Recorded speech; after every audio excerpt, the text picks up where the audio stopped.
All right, happy Father's Day to you fathers. And let's go to 1 Corinthians chapter 14. We are looking at verses 6 through 12. 6 through 12. So let's just read that section. We didn't really start breaking this section down last time. I went through some things and showed you the divisions in the Corinthian church all through. When you start in chapter 1, you go all the way through it really, and we just read passage after passage where he was talking about the problems that were here. So we didn't really start breaking it down, but we'll start doing that today. So let's read 6 through 12. Now, brothers, if I come to you speaking in tongues, in different languages, how will I benefit you unless I bring you some revelation or knowledge or prophecy or teaching? It's a question. If even lifeless instruments such as the flute or the harp do not give distinct notes, how will anyone know what is played? And if the bugle gives an indistinct sound, who will get ready for battle? So with yourselves, if with your tongue you utter speech that is not intelligible, how will anyone know what is said? Imagine that. For you will be speaking into the air. There are doubtless many different languages in the world, and none is without meaning. But if I do not know the meaning of the language, I will be a foreigner to the speaker, and the speaker a foreigner to me. So with yourselves, since you are eager for manifestations of the Spirit, strive to excel in building up the church. Now, this is actually one of my favorite parts of this chapter. This might be my favorite section of chapter 14.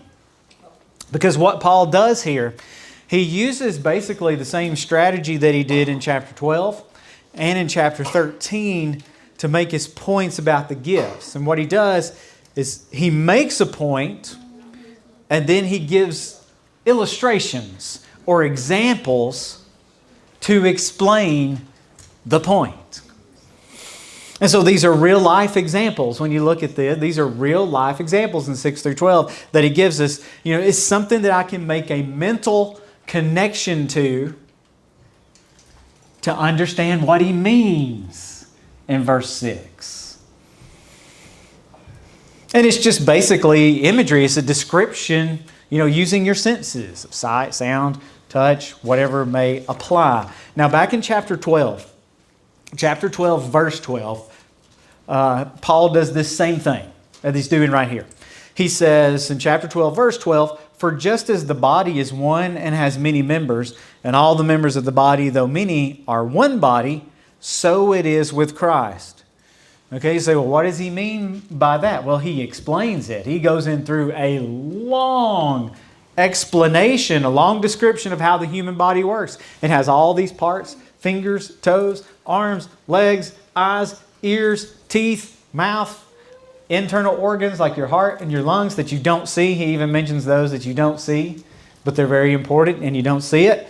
And he says this is the way the church works. It's got all these different people, different personalities, different gifts, but it functions as one body. It's the same way with Christ. So see, the explanation explains anything that's difficult, that's hard to understand. Many parts, one body. He does this in chapter 13 as well. In verse 9 of 13, he says, right now we know in part, and we prophesy in part. So partially. We know partially, we prophesy partially, but when the perfect comes, the partial will pass away. Then he gives a real life connection to that too. He compares that to being a child and a man. When I was a child, I thought like a child. I had partial understanding of things. When you're a child, you don't know how the world works. You think everything's a bed of roses. Everything, is good. But then when you become a man or an adult, you realize that, hey, this is a messed up place, isn't it? You understand the world because your thinking is much more mature. See? And then he gives it. When I was 21, I realized my daddy was not perfect. You think my kids will ever realize that? Don't answer. He also uses another comparison in that same chapter. He compares this same thing about knowing in part, prophesying in part. He compares it to seeing in a mirror dimly. Because they didn't have mirrors like we do today that'll give you a perfect image of what you look like. You know, it was a piece of polished metal, and the image was not clear. It wasn't like seeing a person face to face, because then he says, but then face to face, you know, talking about that's a much clearer image. I can see clearly. And so he does the same thing there. And so we see the same type of strategy here in verses 6 to 12. And it seems like people just seem to overlook these examples right here. The examples are important.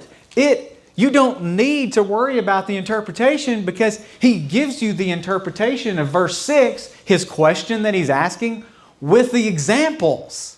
He flat out gives it to you. So there shouldn't be any debate about it. But I know why people don't talk about these examples is because if I overlook the examples, if I just pretend they're not there, well, I can defend my version of whatever this means.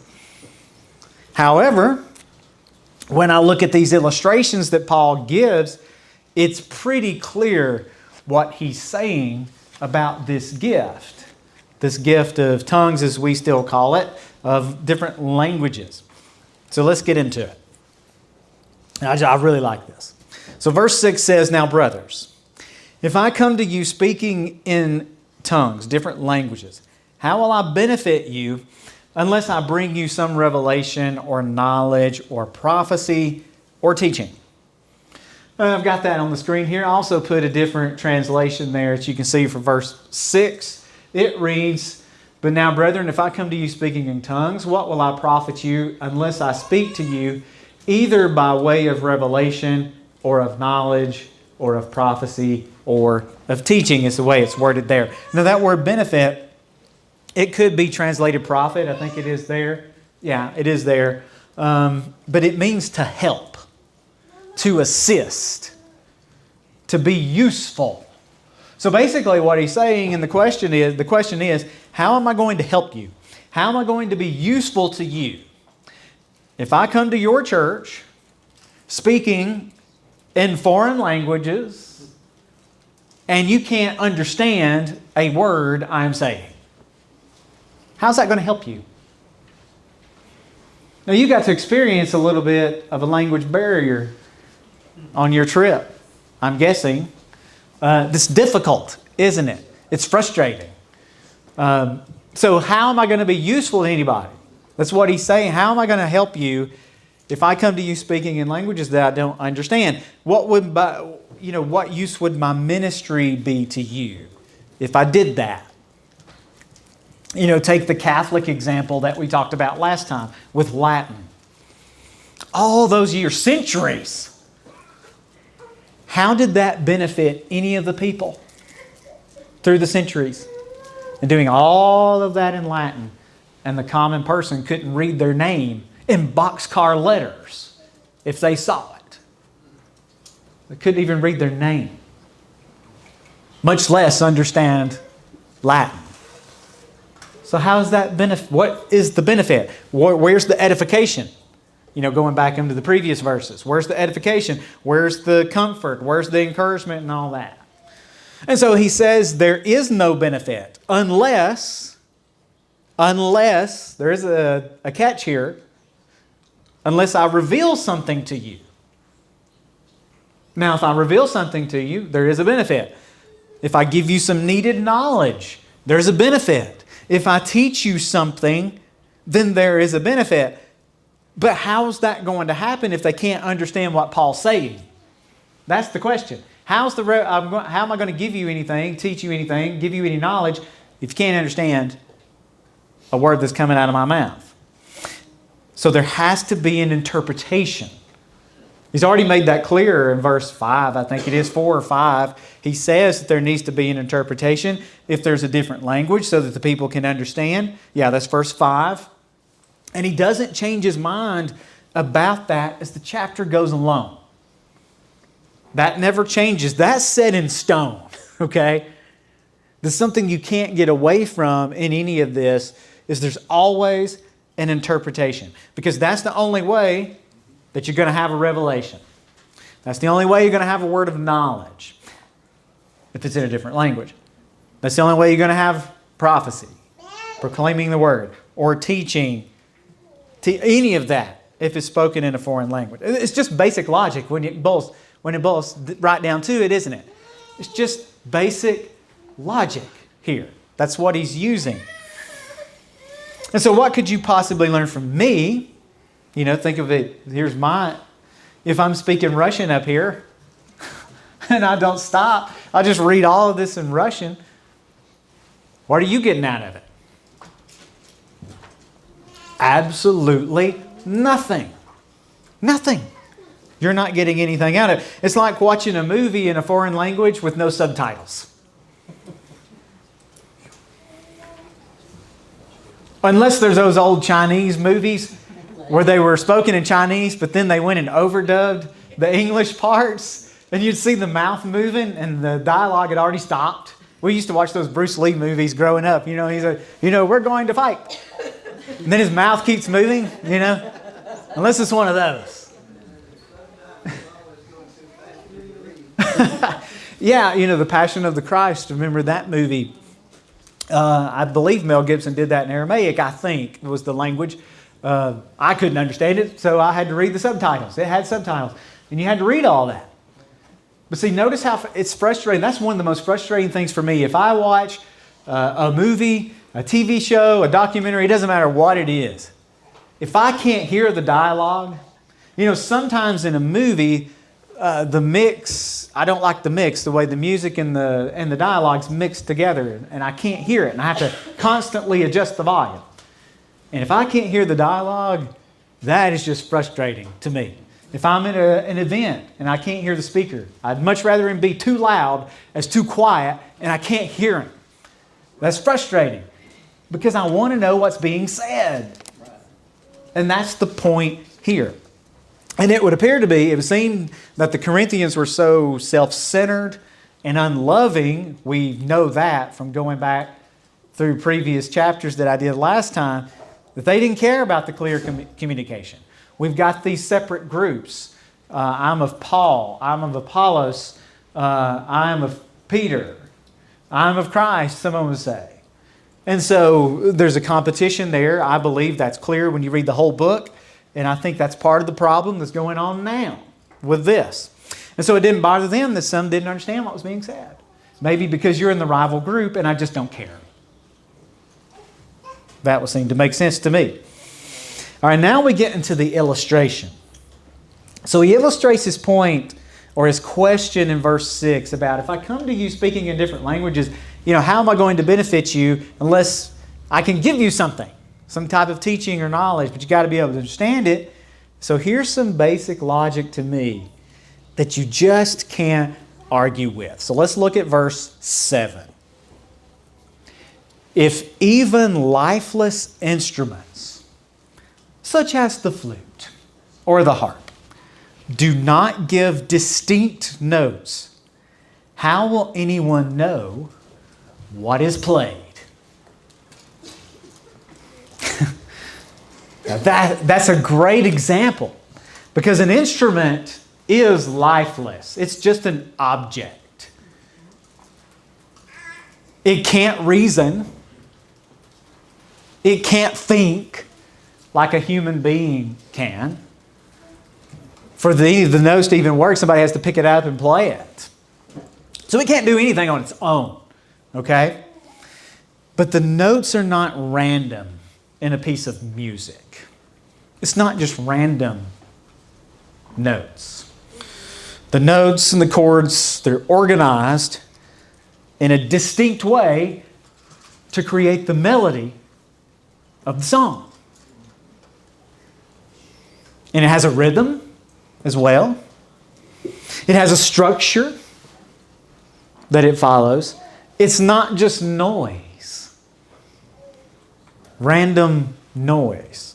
It actually communicates. Music does. Even without the lyrics. Music can communicate without lyrics, without words. You say, I don't know if I believe that. Think about it. Think about it. Music can communicate sadness. It can communicate joy, fear, anxiety. Whatever the composer intends for it to communicate, he can arrange all of that music together to make you feel that way in a piece of music. He can do that with the key, the chord progression, and he distinctly arranges the notes to create any mood that he wants.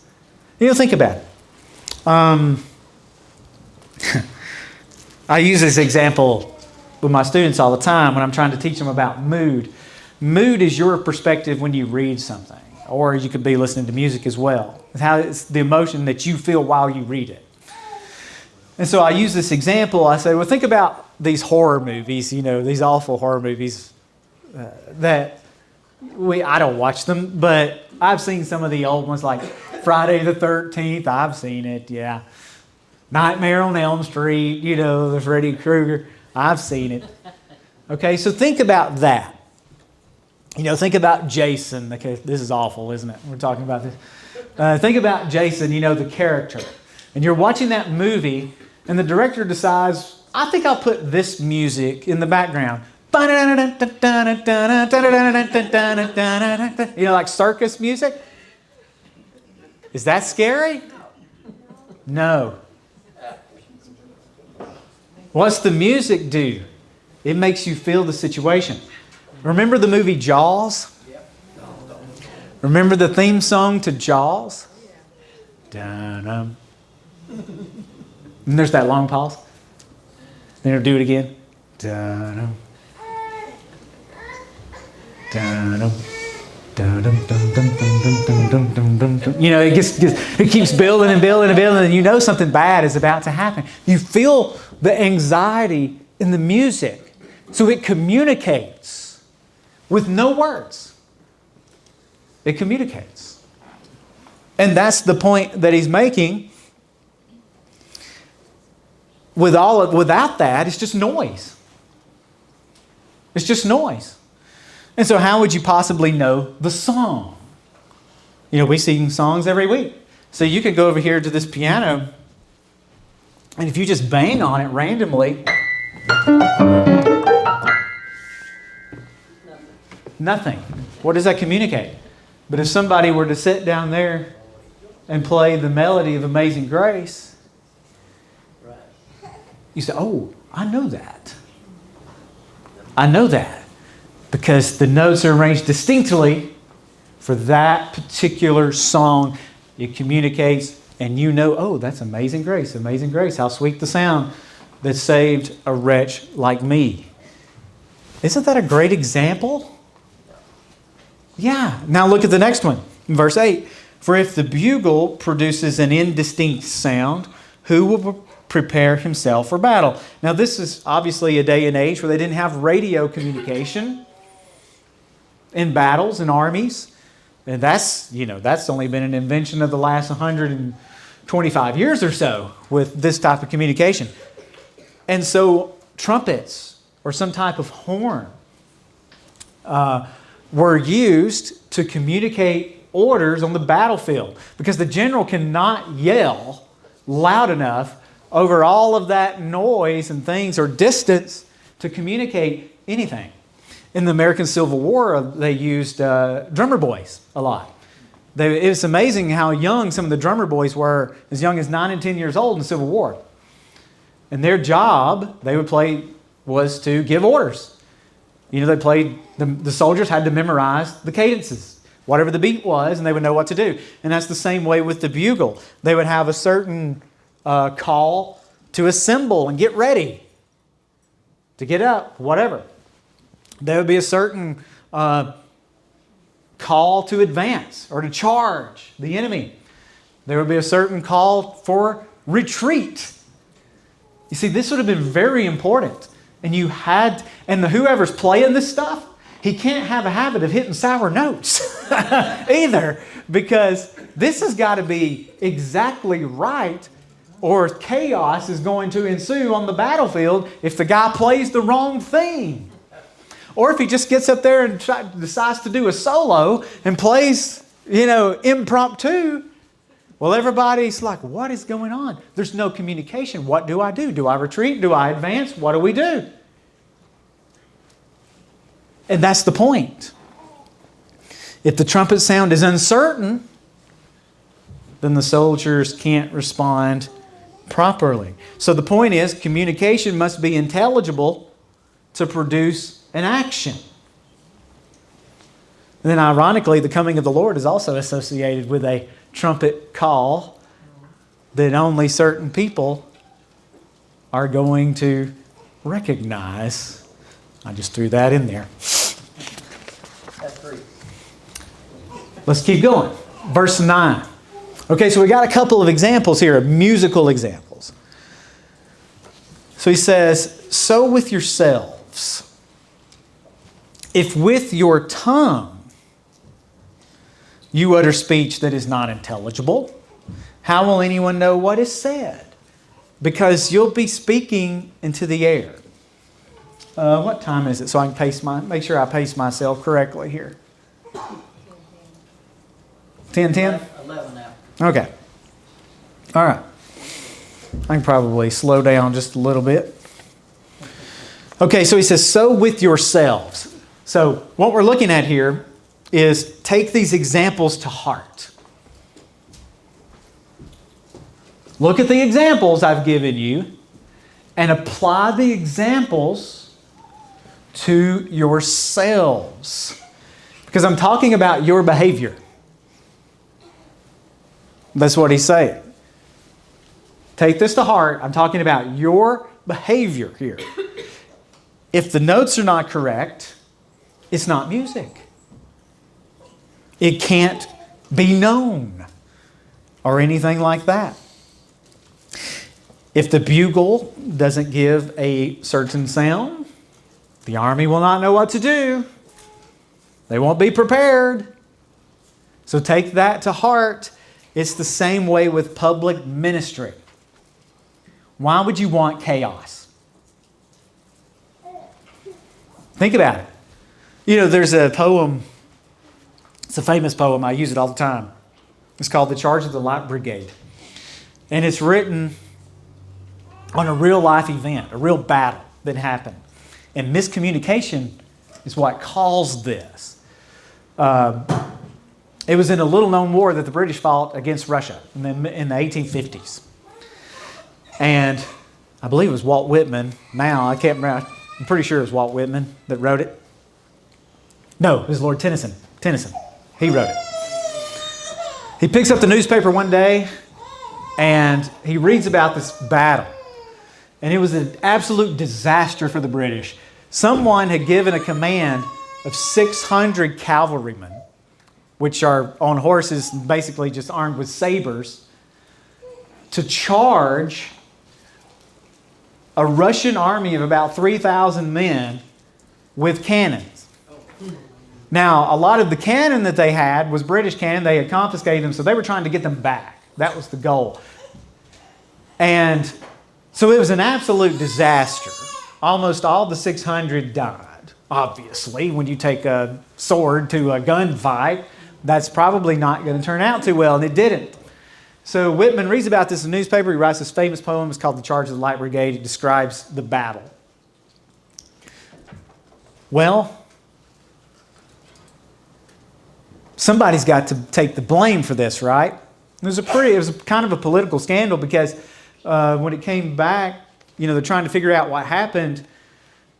nobody really would own up to it, but more than likely, miscommunication had happened in the ranks. And the order, then they don't know really what happened, but somehow an order got to those soldiers to charge in that impossible situation. And somebody blundered. It says that in the poem. Someone had blundered. But the soldier's job is not to question why. The soldier's job is to do and die. That's what the poem says. And so they charge. And he writes it about their bravery. But somebody made a mistake. So why would you... It was chaos. Because the communication wasn't clear. And when you think about modern churches today, with all of the chaos going on, that I have seen, and everybody's speaking in tongues, and it's just chaos. Nobody knows what any of that means or what it says, and it's just utter chaos. Why would you want chaos? And that's a good question to ponder. So how will anyone know what's said here? If you utter speech that's not intelligible, how do you know what's said? The prayers. How do you know what the prayers are? How do you know what the songs say? The lyrics to the songs. How do you know that? The reading of the Scripture.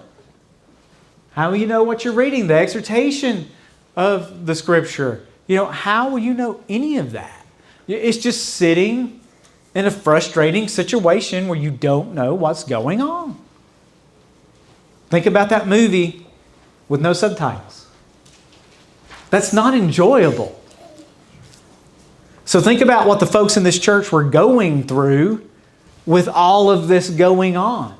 It would have been very frustrating for the common person inside this church because they're just speaking into the air, is what he's saying. And what that kind of means, if you're just yelling things that nobody understands, it doesn't matter if anybody's there or not.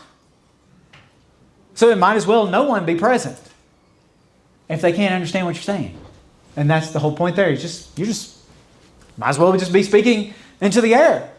If no one can understand it, it just disappears. It's gone. It's useless, your speech. This verse right here, in John Gill's commentary, he really uses this verse to condemn the Catholic Church of his day. He started talking about the Catholic Church and their use of Latin and how it doesn't benefit the people and things like that. In his commentary with this verse, which makes perfect sense. Okay, let's go to 10 and 11. So it's the same thing with the music. If with your tongue you utter speech that nobody can understand, what good is it? All right, so 10 and 11, it says, there are doubtless many different languages in the world, and none is without meaning. But if I do not know the meaning of the language, I will be a foreigner to the speaker, and the speaker a foreigner to me. And again here, Paul's just using impeccable logic. Many languages in the world, and not a single one is without meaning. So somebody somewhere knows the meaning of all the languages in the world, if it's the one you speak. And so again, this gift is not a heavenly language. It's not some type of private prayer language that only God knows. And they claim the person knows it, but they don't know. They don't know that. So every language on earth is known by the people who speak that particular language. That's what he's saying. And at this time in the Roman Empire, there were over 100 languages in the 1st century AD Roman Empire. And today, there are over 7,000 worldwide. 7,000. English being the most spoken, with 1.5 billion speakers. That is amazing that English has that many speakers and it's the most spoken language in the world, especially when you understand its origin. That is just crazy. And so there's no such thing as an unknown language, as they would teach today, as the tongues is an unknown language, meaning nobody knows it. Yes, yeah. And so there's nothing like that. But there is a such thing as a foreign language, because that's what he says in verse 11. That it's foreign. He's a foreigner. I can't understand him. And if I don't know the meaning, I'm a foreigner to him and he's a foreigner to me. Pretty simple. Now, I love this word foreigner right here. It's a good word. You might have a translation that says barbarian, which the word foreigner, in the way our English language, than what he means here, foreigner is the better word for you to understand than barbarian. Because we use the word barbarian differently than what the original meaning of barbarian actually is, okay? And so I'll explain it to you. Barbarian is the literal word, by the way. But that's not the way we use barbarian, the way he uses it here. Foreigner is a better way than what we would say. But it is a fascinating word. And the Greek word is barbaros. Barbaros. Barbarian. That's how we would say it in English. Now, to the ancient Greeks, anyone who did not speak Greek sounded like they were making meaningless sounds. That's what... And so they mocked foreign speech. The Greeks did.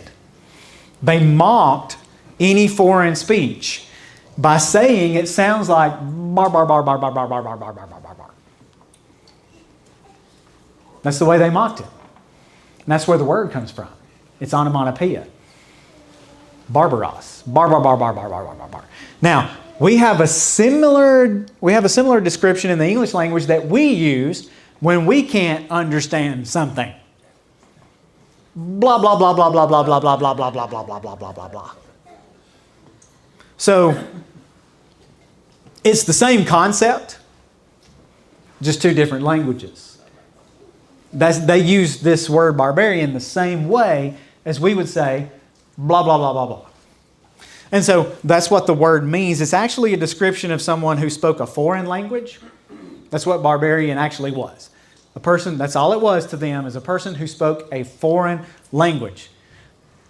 Not some long-haired, long-bearded guy with an axe, running berserk across the field. That's what we think of as a barbarian. And a lot of these people were like that during the late Roman Empire, the ones that eventually conquered them. Yeah, that is, I guess, a good description of some of them, like the Vikings and the Saxons, that kind of thing. But that's actually not what the word means. It means a foreigner, someone who speaks a different language. And so it's a reference to unintelligible speech. That's what a barbarian is. Someone that you can't understand what they're saying. It just sounds like blah, blah, blah, blah, blah, blah, blah. And that's what he means here. He's not saying he's a long-bearded warrior. He's saying, I can't understand the guy. We're foreigners to each other. And then in verse 12 he says, so with yourselves. Okay, so let's apply this behavior back to ourselves if we were the Corinthians. Since you are eager for manifestations of the Spirit, strive to excel in building up the church. So, can people be built up if the speaker is a foreigner to the audience? No, you can't. So if the Corinthians, if they were going to use the gifts properly, the way God intended, then there must be clear communication. We can't have a communication gap here. And so to me, it's clear. I don't think, especially here, I just don't see how you can get around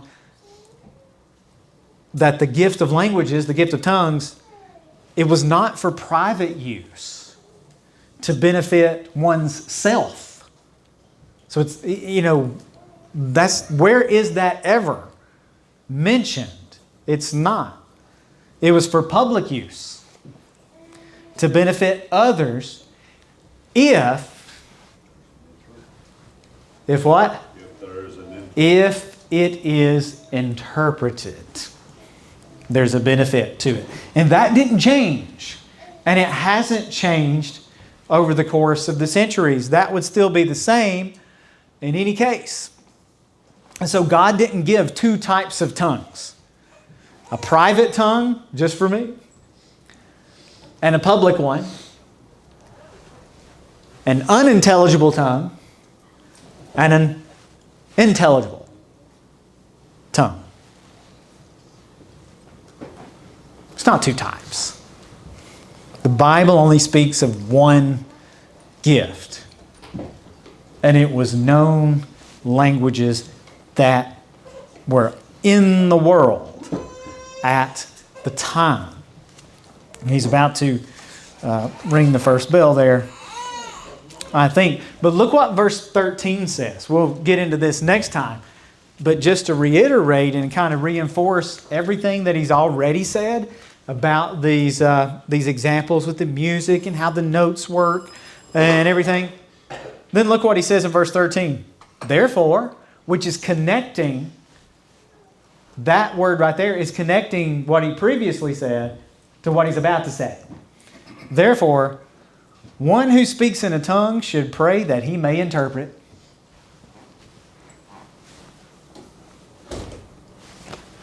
I mean, there you go. So, how much clearer, can you be about that? And I got to thinking the other day when I was looking, at those passages. And in my experience, of course, I did, this is not something we would really want to talk about. Where I came from, I can't ever remember these scriptures being discussed. Ever. About the music, about the harp and the flute, giving distinct sounds, and the bugle and the soldiers getting ready for battle. I can't ever remember that being discussed. Not one time. How at your old church did they interpret Corinthians 14, 27, 28? 27 and 28. Let's see. If any speak in a tongue, let there only be two or three. Only two or at most three, and each in turn, and let someone interpret. But if there's no one to interpret, let each of them keep silent in the church and speak to himself and to God. We didn't. We didn't. That's one of those places that you just kind of pretend that it's not there. Yeah. Because the two or the three at a time, well, that just blows the altar service right out of the water. Because the goal of the altar service was everybody. Everybody. So, yeah, we just skimmed over it. That was never really discussed that much. Really at all. Because, now, they would claim, when you get deeper into it, if you were to kind of press them on it, some of them would claim this, that there's two different types of tongues. Mm-hmm. And they would say, well, that applies to the tongues that are languages. Because you need the interpretation. And he said, but that does not apply to the prayer language. Or they would also say that somebody was resisting the Spirit. Yeah, you can always come back to that somebody was quenching the Spirit. I may be wrong on this, don't tell you. The prayer language is a sound that cannot be uttered. No, there's groanings and utterings. They take... Yeah, they take... It cannot be uttered. Yeah. They take that scripture... They take that scripture right there and try to twist it into that theology as well about the groanings and stuff like that. Because sometimes you would hear that. It would never be words. It would just be literal groaning. Like, these kinds of things. But the Bible says it can't be uttered. So Yeah, I know. Are you uttering what cannot be uttered? Well, it's, you have to, that's what that's really the main point when you look at a lot of this. For the modern church, you can only you have to pick and choose. You can't just go straight down through the chapter and it work, because it just doesn't. It just doesn't work. And like I've said a lot of times on the interpretations and stuff, I was going to play one for you, but I forgot about it. There was one that I listened to online, and the message in tongues, it might have been 5 to 10 seconds long.